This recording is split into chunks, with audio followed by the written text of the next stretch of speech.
Este podcast obteve financiamento do projeto FAIR, Black Lives Matter in Football. Bem-vindo ao podcast Ludopédio. Só comparo ao Pelé o Leônidas. Com uma diferença. A época. Leônidas foi da época do rádio. Pelé é da época da televisão. A fala anterior é de Domingos da Guia, um dos maiores jogadores do futebol brasileiro durante a primeira metade do século XX. Conhecido como Divino Mestre, foi um zagueiro clássico, que inventou a domingada, um drible curto inspirado no miudinho, movimento de dança típico do samba. Para além do que acontecia dentro dos gramados, a comparação feita por Domingos da Guia entre Leônidas da Silva e Pelé revela o protagonismo dos jogadores negros e a importância de se discutir o racismo no futebol brasileiro ao longo de várias gerações. Para saber mais sobre esta e outras questões, continue aqui conosco. Eu sou Marco Antunes. Eu sou Roberta Pereira da Silva. E este é o podcast Prorrogação do Ludopédio. No episódio anterior, abordamos a questão do racismo a partir da Copa do Mundo de 1950, evento central da história do futebol brasileiro, que teve como um de seus principais protagonistas o goleiro Moacir Barbosa. Neste episódio, discutiremos como foi o processo de construção dessa estrutura racista e elitista do futebol brasileiro ao longo do século XX, revisitando alguns momentos marcantes, com destaque para as práticas de resistência de alguns personagens, como Leônidas e Pelé.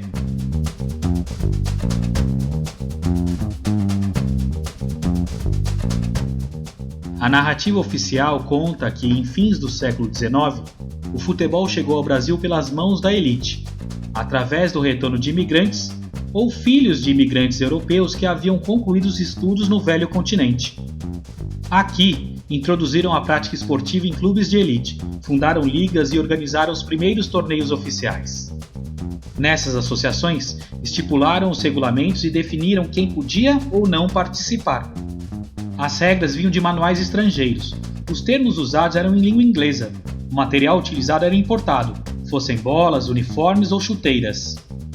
Fato é que, como um desdobramento do colonialismo e imperialismo europeus através da cultura, e dentro de um contexto higienista e racialista, o futebol chegou ao Brasil como uma prática de distinção social, tal como explica o pesquisador Leonardo Pereira em seu livro Futebol Mania.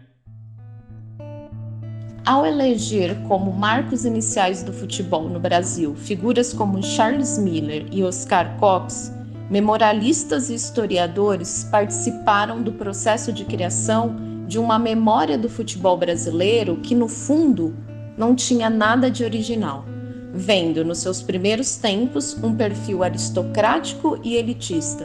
Fizeram da história particular do jogo o reflexo de uma história mais ampla, criada para os primeiros tempos da Jovem República, que lhe atribuiu uma marca oligárquica e excludente. Nas décadas iniciais do século XX, foram muitos os obstáculos criados por essa elite para tentar manter o futebol como um fidalgo esporte e monopolizar sua prática. Altas taxas de filiação e mensalidade, vinculação mediante aceite por parte dos clubes já afiliados, bem como admissão recomendada pela diretoria das ligas, posse de campo e posteriormente de estádio, restrição à participação de esportistas que fossem profissionais, iletrados e trabalhadores e que não fossem sócios das agremiações, e proibição de apostas. Se todos esses mecanismos de exclusão ainda não fossem suficientes para afastar membros sociais indesejáveis, algumas ligas documentaram a intenção por segregar também racialmente. É o que aconteceu, por exemplo, no Rio de Janeiro em 1907. Comunico-vos que a diretoria da Liga, em sessão de hoje, resolveu por unanimidade de votos que não serão registrados como amadores nessa liga as pessoas de cor. A popularização do futebol, no entanto, era algo inevitável e incontrolável pelas elites. Se membros das classes mais baixas, como negros, pobres em geral, trabalhadores braçais e analfabetos, não podiam atuar nos clubes de elite nem jogar pelas ligas oficiais, eles começaram a formar times nas várzeas e periferias urbanas e a organizar competições paralelas. Em todo o Brasil, são inúmeros os exemplos, tais como a Liga Suburbana de Futebol, no Rio de Janeiro, a Liga Brasileira de Desportos Terrestres, em Salvador, a Liga Nacional de Futebol Porto-Alegrense, a Liga Operária, em Campinas, e a Liga José do Patrocínio, em Pelotas. Estas ligas e seus clubes foram tema da nossa entrevista com o historiador João Malaya Santos. Onde a gente percebe uma presença muito grande de jogadores negros são nos clubes menores e nos clubes das ligas menores, que muitas vezes não chama tanta atenção dos pesquisadores, mas são clubes que basicamente eram formados por jogadores negros, né? E que ainda é necessário um mergulho nesses clubes de futebol e nesses jogadores negros e treinadores negros também, muitas vezes diretores negros dos clubes suburbanos, clubes como o Esporte Clube Santa Cruz, o Esporte Clube Galeão, o Aliança Futebol Clube, o Brasileiro Futebol Clube e o próprio Engenho de Dentro, né? O Catete, que foram os dois clubes que deram a base para a formação do time do Vasco a partir de 1929. Esses clubes e essas ligas eram onde estava pululando, né, jogadores negros, não só dentro de campo, né, jogadores negros, mas também dirigentes de clubes, e que mostra essa inserção da população negra no futebol nesse período pós-abolição. Quem trabalha é que tem razão, eu digo e não tenho medo de errar. O bom de São Januário, leva mais um operário, sou eu que vou trabalhar. Resistindo nesses espaços de sociabilidade, atletas negros foram aprimorando suas habilidades e, aos poucos, conquistando oportunidades em clubes da elite, ainda que efêmeras, assim como Carlos Alberto no Fluminense em 1913 e Bingo no Corinthians em 1919. A fim de uma maior inserção, muitos deles, em especial os mestiços, tentavam disfarçar a própria negritude, fosse através do uso de talco e pó de arroz, fosse por meio de gomalina e touca. Esse fato deve ser compreendido dentro de um processo em que a ideologia do branqueamento, vista como a única saída para a, abre aspas, degeneração brasileira, em virtude da mestiçagem racial, exercia grande influência. No futebol, não seria diferente, e isso também se fez presente, como assegura o historiador Fábio Franzini. O único jogador não branco visto sem restrições pela CBD era o mulato Arthur Friedenreich, maior ídolo do futebol brasileiro de meados das décadas de 1910 ao início dos anos de 1930. Só que no caso, sua aceitação se dava mais pela sua aparência que pelo incontestável talento. Filho de pai alemão e mãe brasileira, negra, seus olhos verdes e cabelos cuidadosamente alisados o embranqueciam, o que lhe permitia defender não apenas a seleção, como também o seletíssimo Clube Atlético Paulistano. Embora tenha sido autor do gol que deu o primeiro título sul-americano ao Brasil em 1919, jogadores negros como Friedenreich eram presença incômoda no futebol oficial e, sobretudo, na seleção brasileira. Após o episódio em que os jogadores nacionais foram retratados como, abre aspas, macaquitos na Argentina, o então presidente da República, Epitácio Pessoa, membro de honra da CBD, recomendou à entidade a não convocação de atletas que não fossem, abre aspas, rigorosamente brancos, principalmente em competições no exterior. O que até então era motivo de discussões entre dirigentes passou a ser assunto oficial. A proibição aberta e franca escancarou a tensão racial existente no futebol. Para os brancos que controlavam o jogo, o Brasil deveria ser representado somente por jogadores com o mesmo refinamento e traços físicos que o goleiro Marcos Carneiro de Mendonça. Nas palavras do historiador Leonardo Pereira, condenados ao papel de meros torcedores, os negros e mestiços espalhados pela cidade seriam, aos olhos dos dirigentes esportivos, agentes passivos no processo de afirmação de uma identidade na qual eles não poderiam se reconhecer. Negros e clubes de origem popular, no entanto, tinham outros objetivos. Dentre tantas equipes importantes nesse processo nos mais variados estados do Brasil, tais como Bangu, Ponte Preta, Rio Grandense e Fluminense de Salvador, a história do Vasco é sempre lembrada. Desde sua entrada no futebol, em 1916, o Vasco contou com jogadores negros. 6 anos depois, o clube conquistou a Série B da primeira divisão e, consequentemente, o acesso à elite carioca. Em 1923, desbancou todos os clubes favoritos e tornou-se campeão, o que provocou uma cisão no futebol do Rio de Janeiro. Contrários à presença de populares e à profissionalização, América, Botafogo, Flamengo, Fluminense, entre outras agremiações, fundaram uma nova associação e fizeram uma série de exigências aos clubes interessados, tais como a posse de uma sede de um campo e o nome, o endereço de residência e as profissões exercidas pelos atletas. Para a inscrição do Vasco, a AMEA exigia a exclusão de 12 de seus jogadores, o que foi negado pelo clube.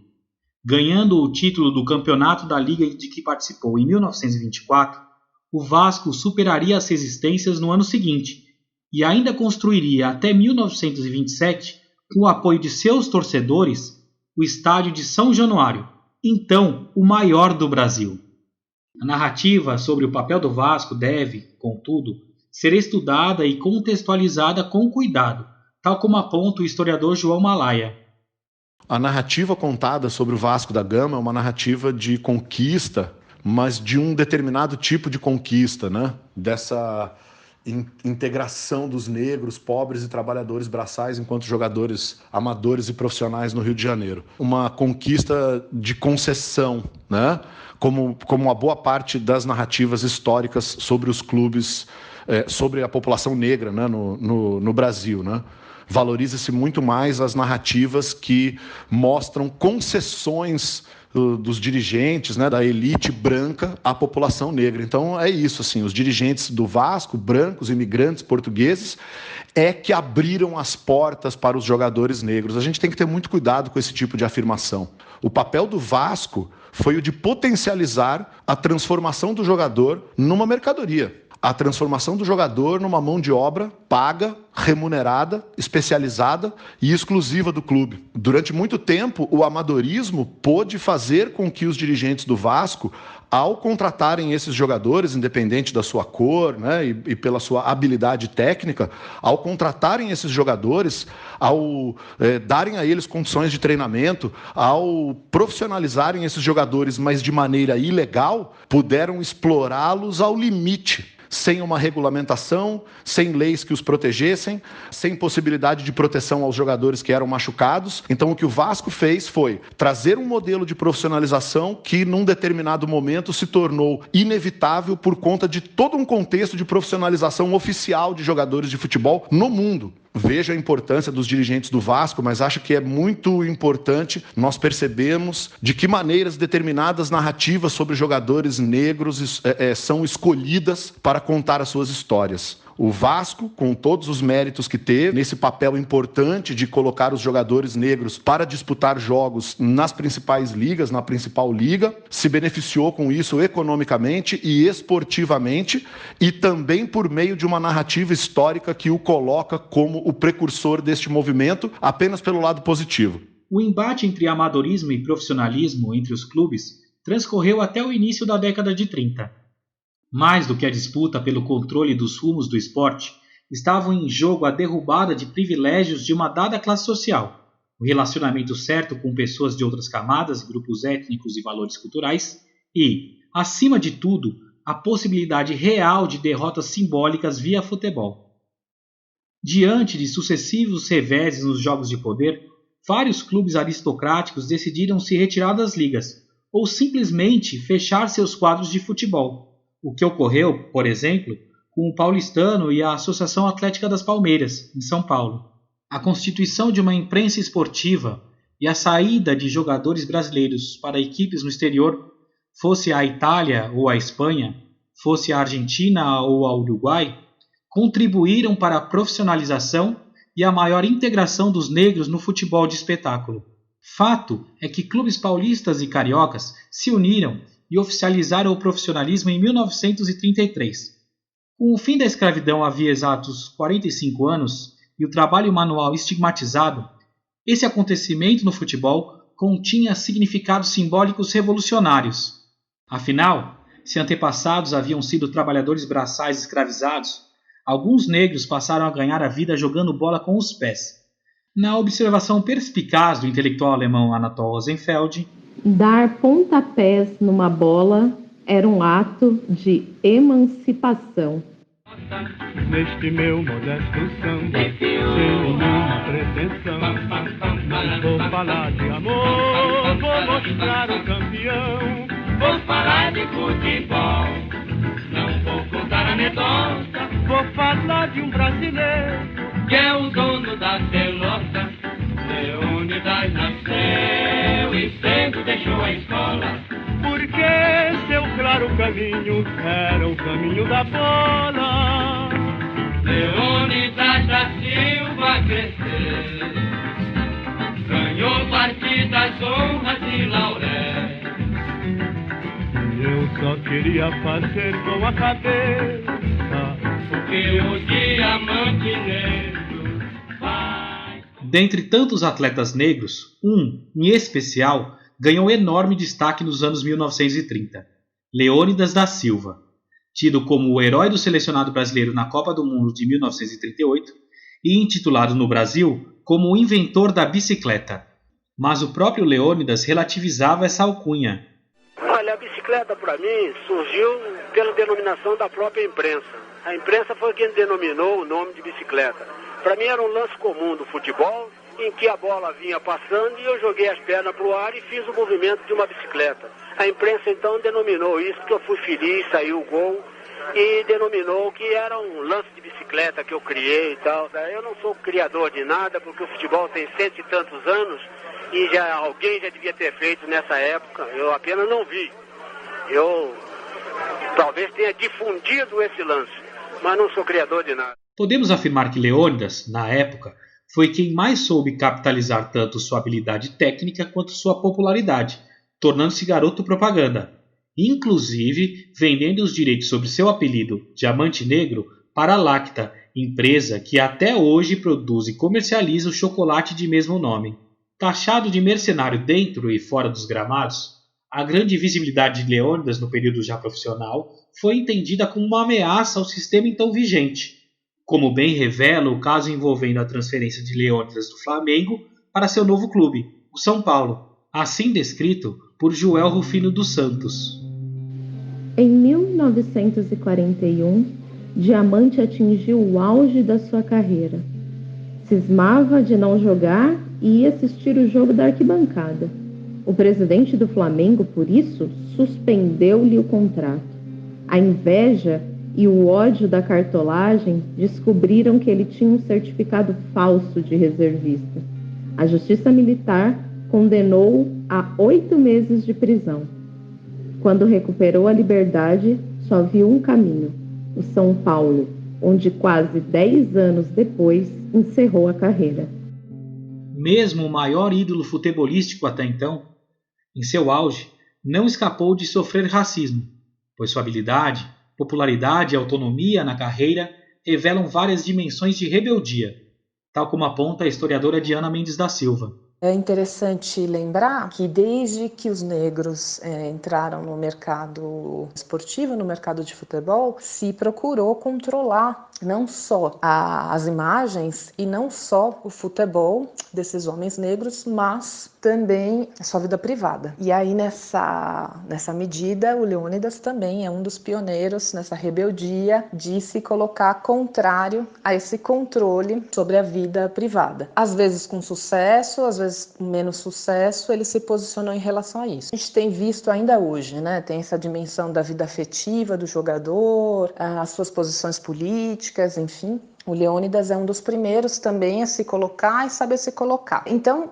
essa rebeldia ela tem 3 dimensões. A dimensão de estar onde não deveria estar, ou seja, afirmando a presença e a igualdade nessa cena pública, cena esportiva. Depois, em campo, jogando como não se esperava que eles jogassem, ou seja, afirmando aí uma série de elementos de cultura física, modos de vida, foram mobilizados dentro do futebol, é uma novidade, ou seja, tem uma rebeldia aí. E, em terceiro lugar, essa dimensão do controle da imagem imagem e do controle da vida privada. No caso de Leônidas, ele usou a favor dele muito, que em verdade o Leônidas mobilizou até os grandes conglomerados midiáticos. Ele conseguiu dar um tom em relação a esses conglomerados, em relação a ele e ao futebol dele. Isso é genial. E esse é um conteúdo de rebeldia enorme. Não era para ele estar lá, mas ele estava. Então, primeiro, não era para ele estar lá, mas ele estava. E segundo, o que ele fez quando ele chegou lá. Aí é bonito demais, é bonita demais a história dele e acompanhar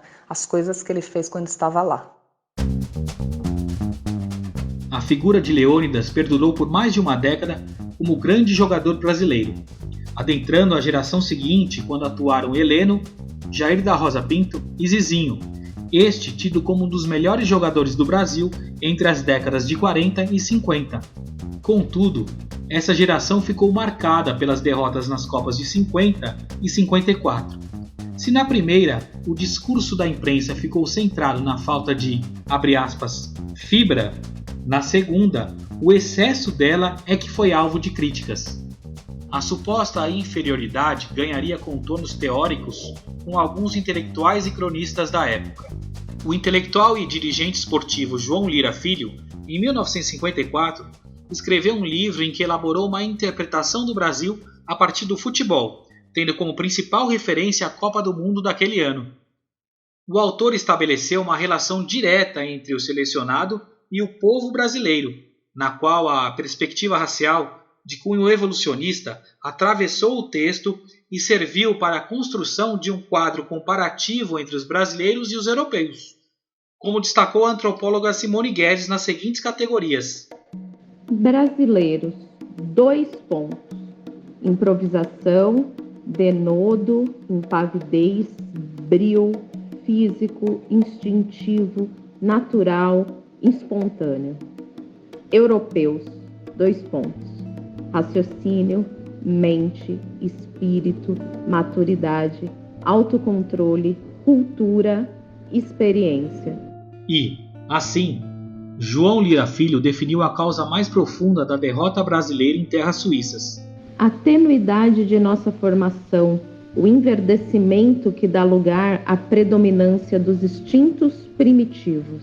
Já o cronista Nelson Rodrigues recorreu à psicanálise para analisar as derrotas brasileiras nas Copas de 50 e 54. No texto intitulado Freud no Futebol, ele argumentou: fomos derrotados por uma dessas tremedeiras obtusas, irracionais e gratuitas, porque esse medo de bicho, esse pânico selvagem, por quê? Só um Freud explicaria a derrota do Brasil frente à Hungria, do Brasil frente ao Uruguai e, em suma, qualquer derrota do homem brasileiro no futebol ou fora dele. Às vésperas da Copa do Mundo de 1958, sediada na Suécia, Nelson Rodrigues elaborou o que denominou Complexo de Vira-Latas, tão bem explicado pela socióloga Fátima Antunes. A construção do conceito Complexo de Vira-Latas ocorreu ao longo de várias crônicas do Nelson Rodrigues nos anos que antecederam a Copa do Mundo de 58. E sempre a partir da reflexão sobre as derrotas e os insucessos da seleção brasileira em Copas do Mundo. A definição final ela aparece numa crônica de maio de 58, pouco antes da Copa, né? E Nelson diz: por complexo de vira-latas, entendo eu a inferioridade em que o brasileiro se coloca voluntariamente em face do resto do mundo, isto em todos os setores e sobretudo no futebol. O Nelson fala em complexo de vira-latas e o Mário Filho usa a expressão complexo de ser brasileiro, mas com o mesmo sentido. Para ambos, o brasileiro teria dado muitas demonstrações de fragilidade emocional em momentos importantes e decisivos, como, por exemplo, no jogo contra o Uruguai na Copa de 50.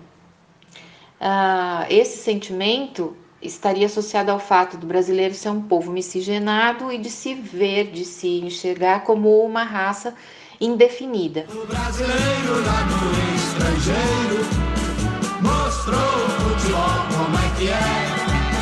Ganhou a taça do mundo, samba um grupo a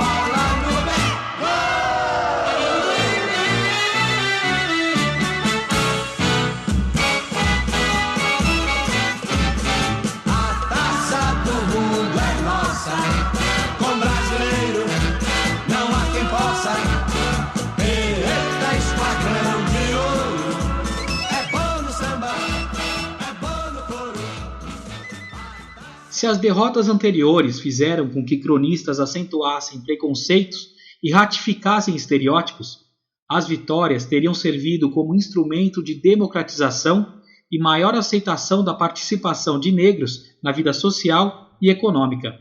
A figura de Pelé emerge como elemento central nessa nova construção narrativa, como é possível perceber em uma passagem da famosa obra de Mário Filho. Faltava alguém, assim como Pelé, para completar a obra da princesa Isabel. O preto era livre, mas sentia a maldição da cor, a escravidão da cor, donde tanto preto não querendo ser preto. Assim, Pelé cumpria uma missão, para permitir que os pretos, brasileiros e de todo o mundo pudessem livremente ser pretos. Enquanto isso não se realizar, Pelé cresce como uma grande figura solitária, a do preto, a do crioulo, como todos os pretos o chamam, para se acostumar a ser pretos.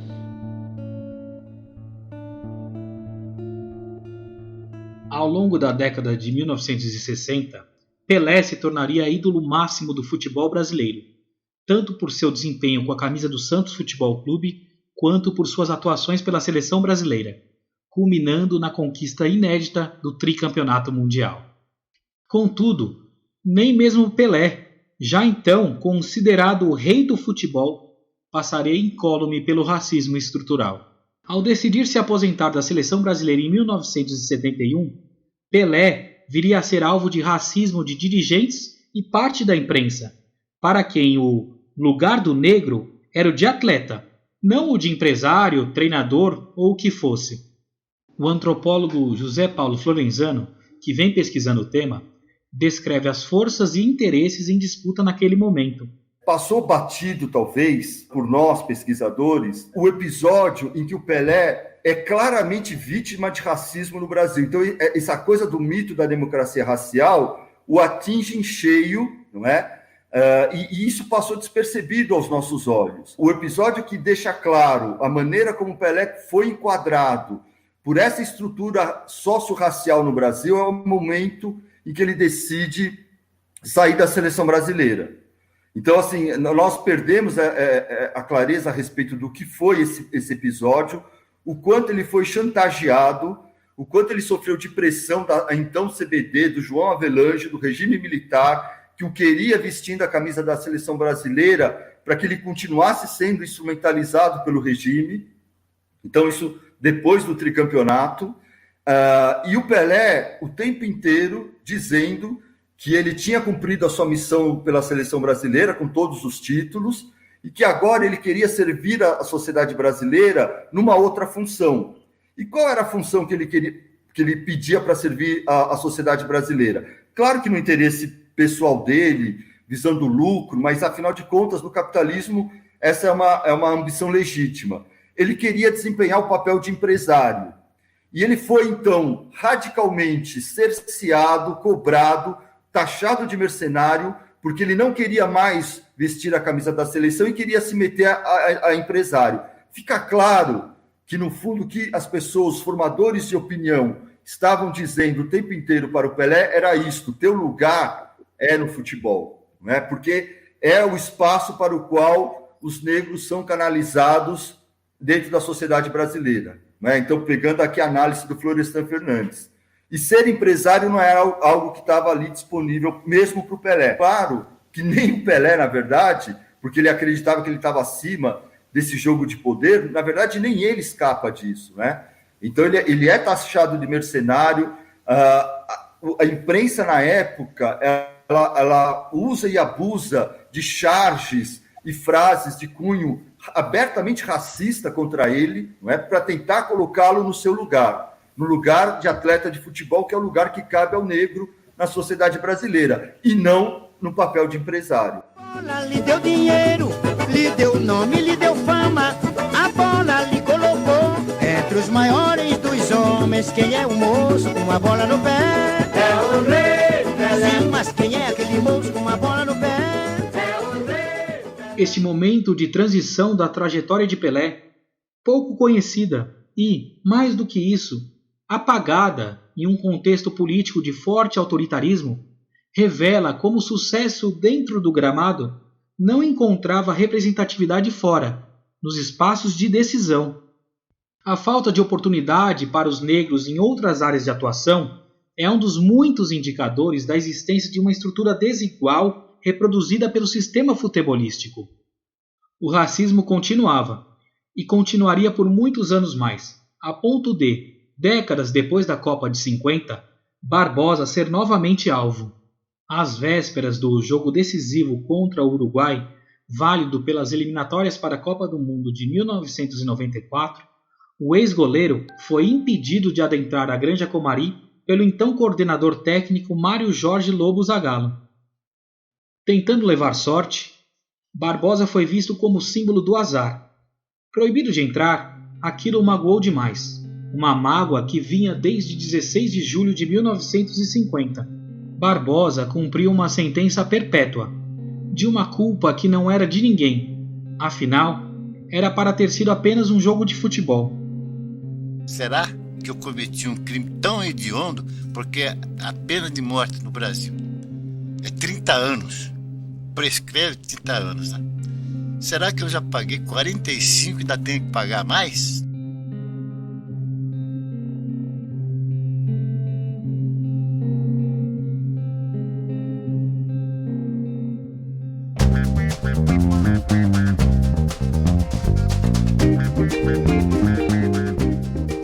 O podcast Prorrogação faz parte da Ludosfera. Acompanhe o Ludopédio no Twitter, @Ludopédio, no Instagram, @Ludopédio, no Facebook, Ludopédio Futebol e também no YouTube. Conheça os lançamentos da editora Ludopédio em nosso site. Ajude o Ludopédio por meio do financiamento coletivo e garanta a continuidade da divulgação científica sobre futebol.